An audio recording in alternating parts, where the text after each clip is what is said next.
Hey guys, it's Nick. Before we get going today, I wanted to give you a few discount codes for the products we love and our show sponsors. So don't just turn this one off. If you're listening to this podcast, we at Hardwick Life want to reward you for your loyalty. So take 25% off of your order by using the code HardwickFF25, because after this long, we consider you friends and family.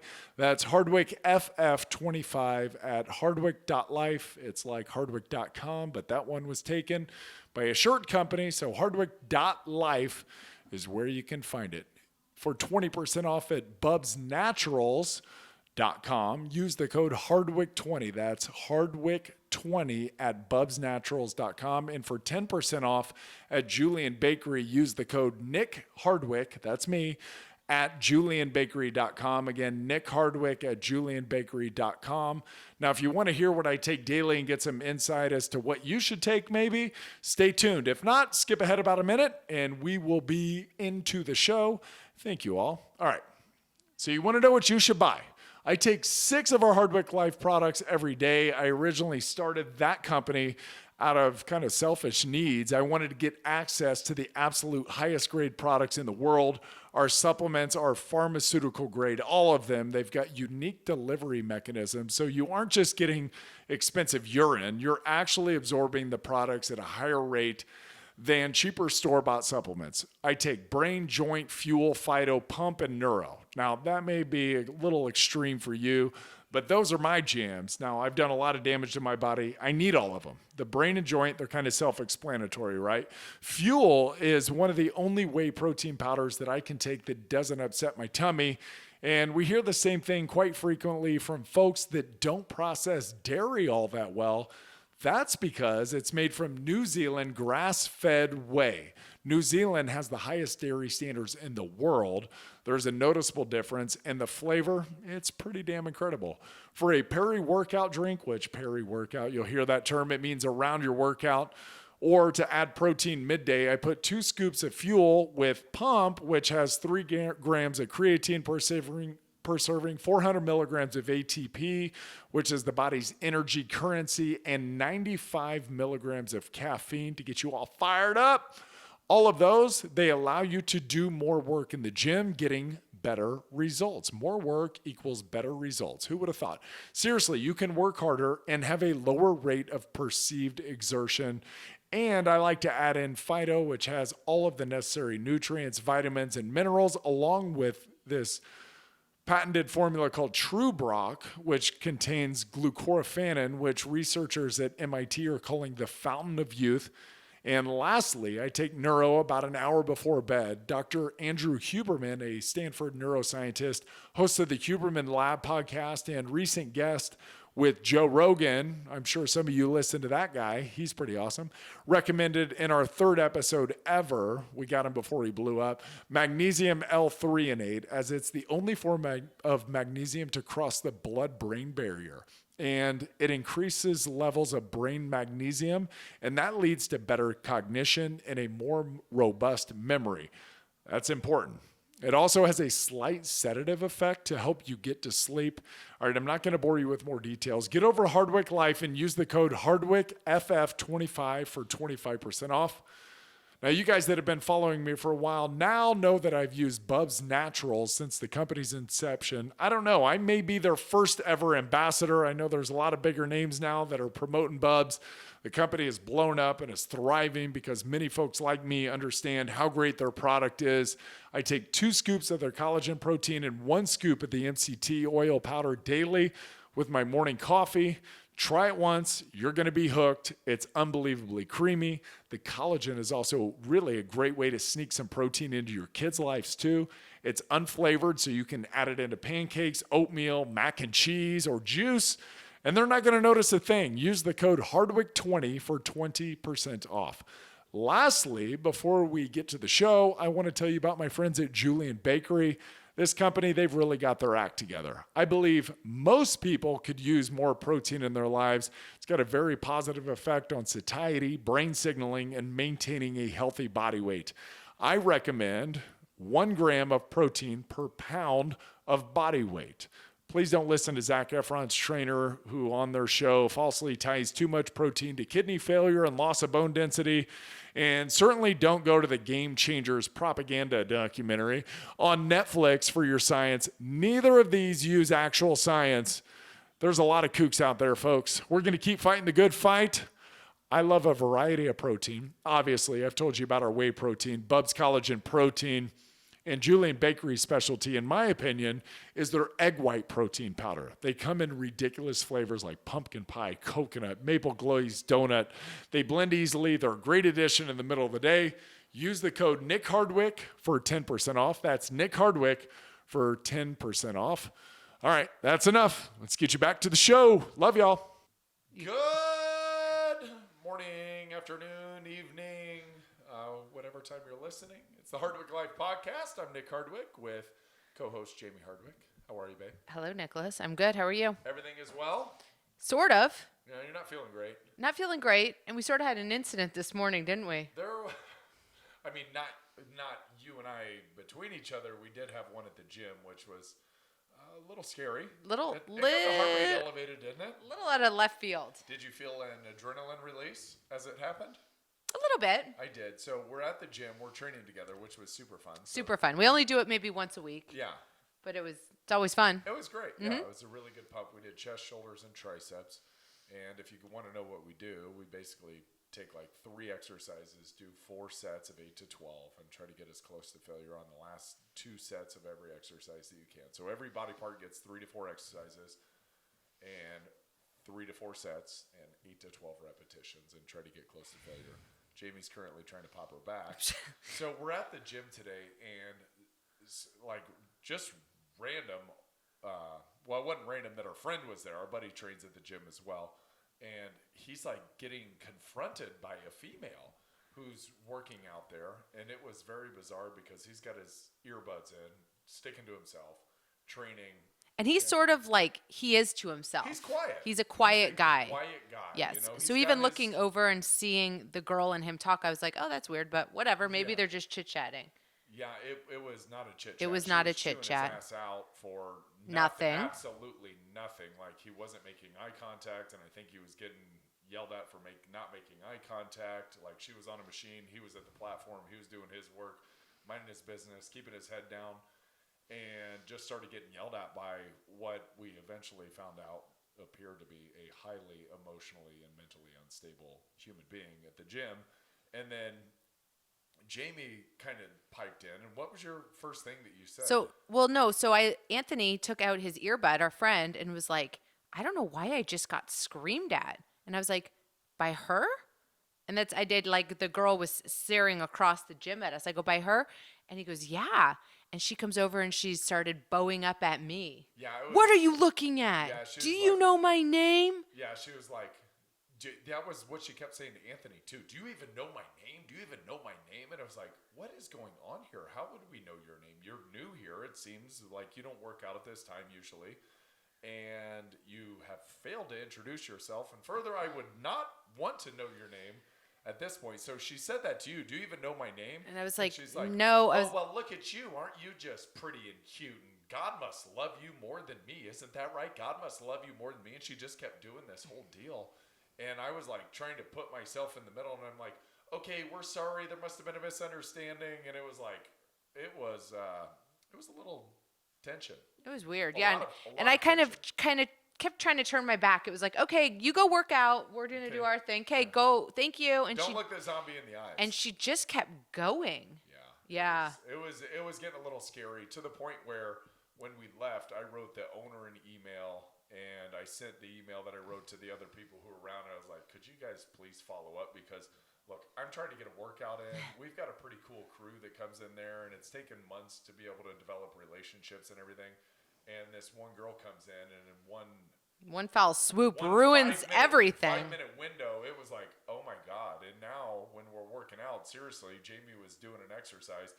I'm facing the girl to make sure that she's not going to like shoot her or knife her or whatever was going to happen. Yeah, there was a lot of emotional instability there, and it was sad for her. I mean, once we finally removed ourselves from the situation and the fear kind of subsided, it was like, sad for her. She's got to live with that. That sucks. I know. And this She's just comes this that this angry. little episode this morning came right after we just stayed up last night a little late watching the Anthony Bourdain documentary, Yeah, called Roadrunner.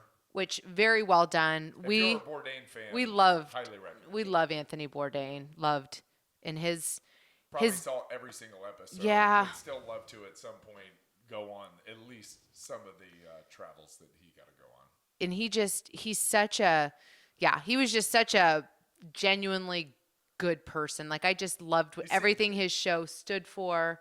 Like he really did try to uncover like the beautiful parts of what are often assumed to be shitholes in our world. And you know? Yeah, and places that the news only highlights for the lowlights. Exactly. Right? They Yes. They get on the lowlight reel basically of Yeah, the world political of the scene war, of the poverty amongst the country, of the the the devastation, unrest. the bombs, And the- he would go in and he'd always find, a lovely family to dine with. And Yeah, so you kind of get to the heart of it and Yeah. find the emotional and extract that juice out and share it with the rest of the world and make you want to travel potentially to places that were like big no-nos on a lot of people's travel lists. totally. And he would take you in there and through food and communal kind of settings, he would really just make the people, he would bring the personalities of the people out. Right. And I think the humanity of the people, right? Where it's like, it doesn't matter where you're at, humans are humans. Right. And I think he would find the similarities in humans more than the differences, despite some of the living conditions that they were in. But it was hard to watch. Honestly, it was really hard to watch because he seems to be such a, all the success and the fame that he got, yet he's still just an incredibly tortured soul and never seemed to come to peace with any of it. Obviously, he took his own life. He hung himself, which, as they said in the documentary, is just another form of torture. And him and an artist, David Cho, had talked about being an artist, and Anthony's an artist in his own right, through the food and also through the show and the writing and all of that. He's an artist, and they talked about like needing torture and needing suffering to produce their best art, yet that constantly searching for the torture seems to, it obviously ate him. Yeah. It ate him up, and it's really tragic. I mean, I guess for me, when I think about it, it's like, it doesn't matter how successful you are if you don't come to terms with yourself. And you can push through so much shit in your life. And Anthony had a great childhood, and he talked about it, but he resented it for whatever reason. He just had a dark soul, and he resented his childhood, he resented his parents for the idyllic setting and their relationship and all that. And he never seemed to come to terms with it. And he found heroin early, and then he found other things that he could latch onto once he shed the heroin and found the addictions within those relationships or jobs or careers or whatever it was. And he continued to just put everything he had into those, yet he was never able to settle down and like come to peace with who he was and what he represented in the world, which to me is super sad. Super sad. And I think, we talked about the girl today at the gym. He obviously suffered mental health issues. And it's something, it doesn't matter what it appears like on the outside. You don't know what people are going through on the inside. And it's just another reason, in this world right now with all the crap going on and all the hostility, it's like, you have to be nice to everyone. You don't know. Like even that girl today at the gym, I think I said it to you. I was like, who knows what she's going through? Knows? She might have just received an awful diagnosis, Yeah, you did say that. Yeah. And she just it might be like the worst day of her life. And if we can look at even, what we deem crazies or, angry people, if we can just look at them with a little bit of love and compassion, Yeah. I think the world would be better because you really don't know the struggles people are going through. Yeah. Yeah. So I just got off of a call with the NFL transition team, which I think I've shared a little bit here. As I went through, it's been 10 months now of an NFL transition coaching program where weekly we get together. There's about 20 of us, and we get together with team clinicians, which are their team psychiatrists, which every team has now in-house embedded, which is super cool to help the guys deal with mental health and sports psychology and all the things to help them as players. So I just got off of a call with that, and it just reminded me we're doing a program in October called Life Beyond the Game. And it's really cool because I've been asked to be a part of this transition team, and I get all this training, and we've done mental health first aid, and we've got a suicide intervention program that's coming up that's 14 hours, that's super intense and everything. And I had a conversation with a teammate recently, and that just kind of, the transition coach thing reminded me of the conversation that I had yesterday with a teammate based on how I felt this weekend, where it's been 7 years since I've been out of the NFL now. And you remember all the success and all the great stuff that came of that, the finances, the, how hard you worked to get to that point. Yet there we were 2 months after my retirement press conference, which how many people get a retirement press conference in the first place? Yeah, we were really lucky. You were really, really lucky to have gone through that. And 2 months after that, I had a job. I had it by the balls. Like we were sailing. It was like, cool, retired, healthy, saved all the money, got a great relationship, got 2 young boys. We have a name for ourselves in the community. And then 2 months later, I'm like, hey, babe, you're going to take everything but $1 million and I'm going to go to Nicaragua and check the hell out of this life. And that was just obviously a real cry for help for me. But it hit me this weekend. I've been in a super great place for, I don't know, it seems like months now. I'm like really settled. I don't know if it's like coming into 40 years old or whatever, but I do credit a lot of the transition coaching program for the work that I've been doing, like trying to think about helping other people, but you have to do the work yourself before you're able to really help other people. It's like I was laying in bed and I thought, damn, I'm finally at a place now where I can make friends outside of football. Like I finally feel at a place where I know how to have friends. I know how to maintain friendships. I know how to reach out. I know how to follow up with people. I know how to ask questions. I know how to listen to responses.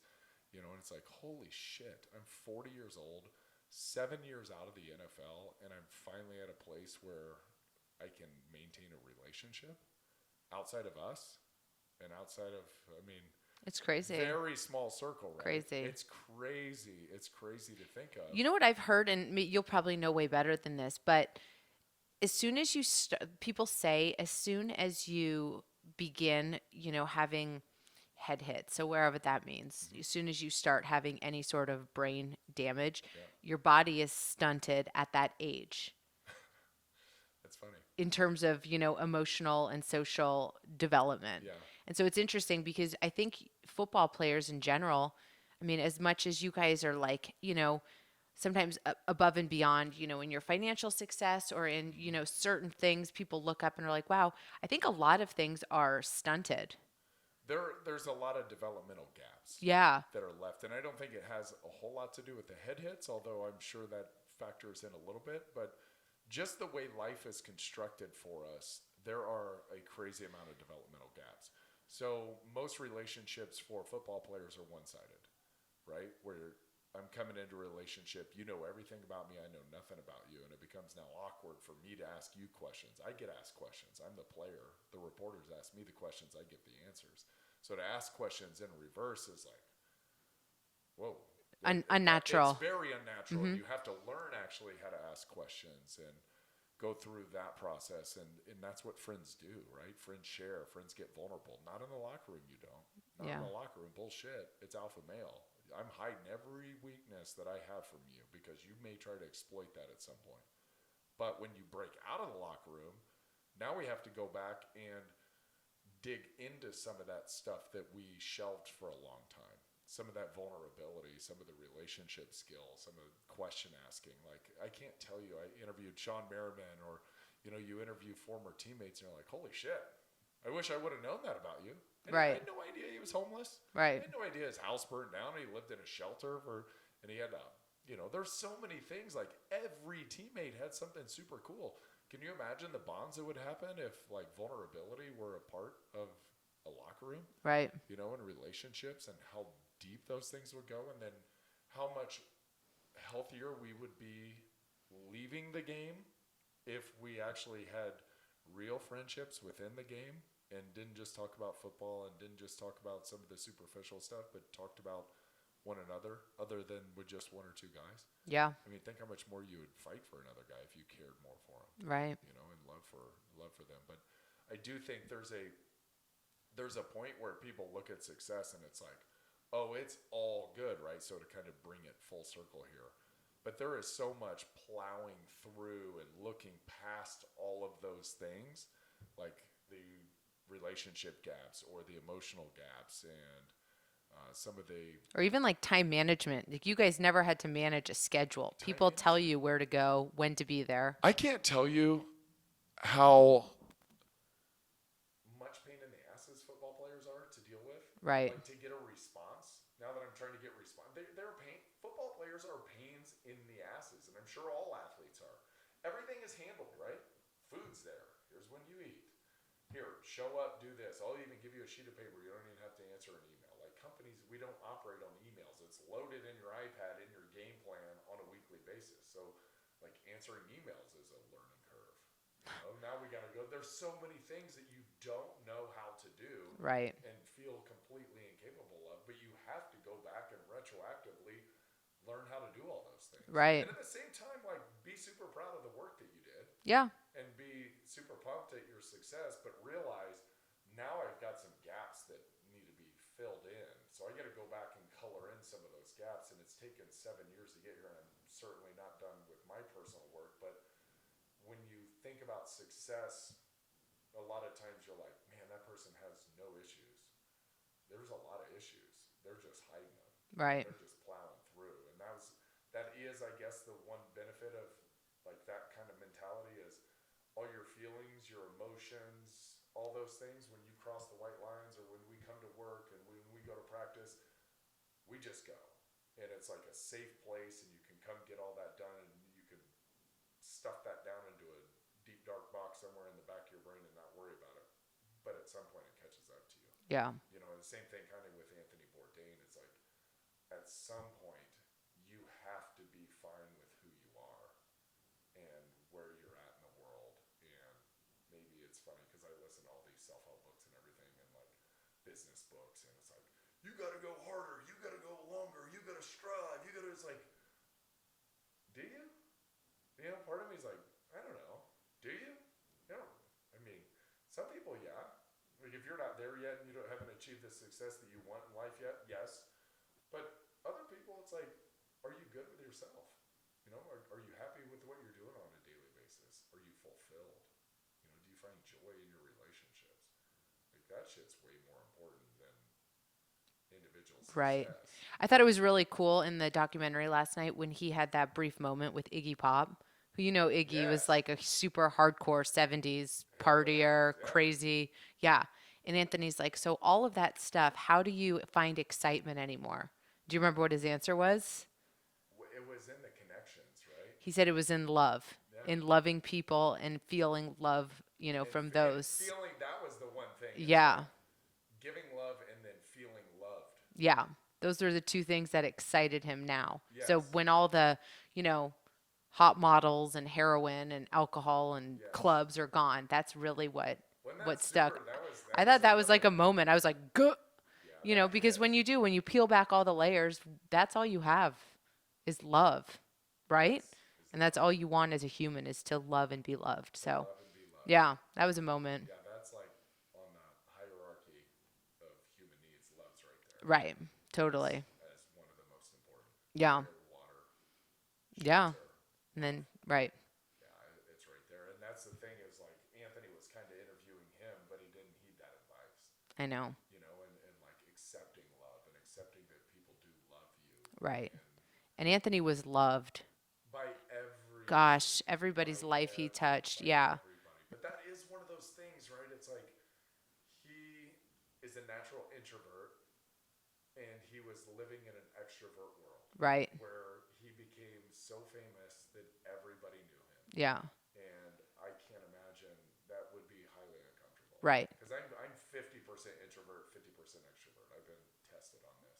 Yeah. And I like people, but I also need alone time. Right. Anthony can't go anywhere in the world, or couldn't, almost, Yeah. and not be spotted. So, like, especially when he came home to New York and he's with his family and he's trying to, it's like, Anthony, you the man. Why aren't you somewhere else? And then I can imagine for him, he's sad to leave the family, but also he's like, get me some anonymity. So when he Right. goes overseas, but then yet he's in a restaurant and you would think, oh yeah, anonymous. He's working his ass off. It's 24 hours, bang bang in a city, but he's being followed by a camera, documented, surrounded by everybody, Right. told what to do and how to stand and sometimes And what to say. And it's funny because, again, we've watched the show at least 10 years. Yeah. We watched it We watched together. a long time, And yeah. I have to say, like, so many times we would look at each other and be like, man, to have his life. Yeah.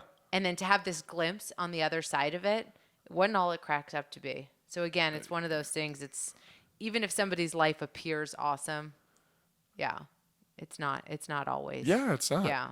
Yeah, I'm sure he would trade for, happiness and just contentment Right. and love. Yeah. And kind of, what they were saying in the thing was he had an idyllic version in his head of what a family would look like.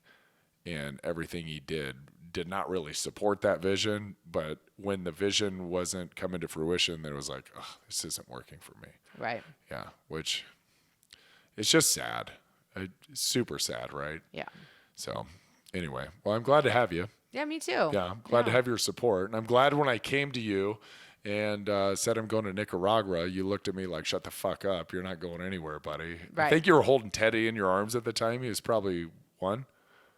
He was young. Little. He was young. And Hudson was 3 and probably watching Bubble Guppies or Paw Patrol or something on the TV. And I come in bawling and you're like, buddy, you're not doing anything. You're not getting off this easy. So you saved my life. So Well, so thank you. Thanks. Yeah. Yeah. I'm Well, always here for you. I don't know what was going to happen in Nicaragua, but I'm just going to go ahead and assume it probably wasn't Wasn't going to be good. going to last long and it wasn't going to be good. Wasn't a wholesome existence you were going for. No. It wasn't an unwholesome one. It was probably a death trap is what it was. So Well, I'm glad you're here. anyway, yeah. Yeah, and I'm glad for the thank you. work that you're doing right now. It's pretty neat because I know you went through that dark place. Gosh, this is a dark podcast, so gosh. I know. It's I super, know, but it's super heavy. I know it's- it's necessary. But it's not dark because if you do the work, you can come out of it. Right. But you got to be willing to do the work. And I think this is what we were talking about yesterday is and you were like, we're super lucky. We're super lucky to have each other. We're super lucky to have our kids. And yet there's a lot of just luck involved in it. Like we got engaged 6 months after we started dating. And it was just like, we had probably spent, I don't know, 7 days in one another's presence before as a couple, before I proposed to you. And you were Right. like, I think you looked at me and it was more like, sure. I mean, what do I have to lose? It was kind of that type of thing. And then here we are. But I guess where the success really lies for us is the daily, just one, you work hard, I work hard on ourselves individually, maintaining a positive outlook, taking care of ourselves physically, working out, staying engaged socially, which you've done a really good job of encouraging me to do more, which I'm finally there, I think, on the other side of that, which that's a sign of mental health too. So if somebody's disengaging from life and you're noticing that and they're not calling you back and they're not texting you, really stay after them and check up on their mental health because they're probably struggling deep down. So they call that isolation, and I would call it caveman mentality, where you can't take care of anybody else. You only have to take care of yourself in your cave. So that's that. But the work, I think, that goes into our daily lives has allowed a lot of our success. And I don't mean financial success because who gives a shit. What I mean is success as a family and being close and having kids that we're really happy, and I hate to say I'm proud of them, but they should be proud of themselves. And yeah, just a relationship that we're super happy with. But it's work. Right. It's work and discipline and sacrifice, and putting the family first. So anyway, happy to have you, love. Love you. Yeah.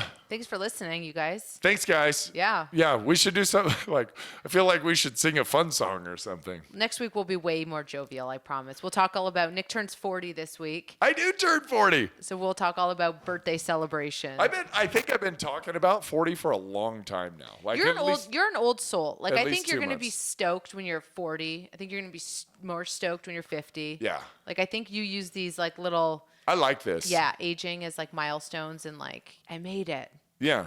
There's wisdom that comes with age and experience. And so There's wrinkles. I don't want to get old. there's wrinkles and loose skin Ugh, and gray hair. hair that shows up in strange places like my shoulders and triceps and such. Ugh. It's all good. Yeah, wow. And Age. I tell you, and it doesn't Woo-hoo. feel great to get out of bed in the morning. Can we just talk about that for a moment? Like getting out of bed in the morning, every single morning, it's like, oh, fuck, what have I done to myself? And it's like, come on, man, get up, get up, get up. All right, we're good. We're good. We're upright. And then boom, once you get going, here we are. Oh, hi. So, hey, Dale. Dale wants to say hi. Guys, we love you. We thank you so much. If you need us for anything, reach out. Here, I'm Nick at nickhardwick.com. Reach out. Hit me on DMs. If you need somebody to tell a story to or to share an experience or, hey, I'm struggling, Nick. Can you help me out? Yeah, I'm here for you. So I promise you I write everybody back that ends up in my DMs. I may not get to it in the first couple days, but I'll be there. So if you need me, get me at Nick Hardwick and follow her because she's funny at jamie.hardwick.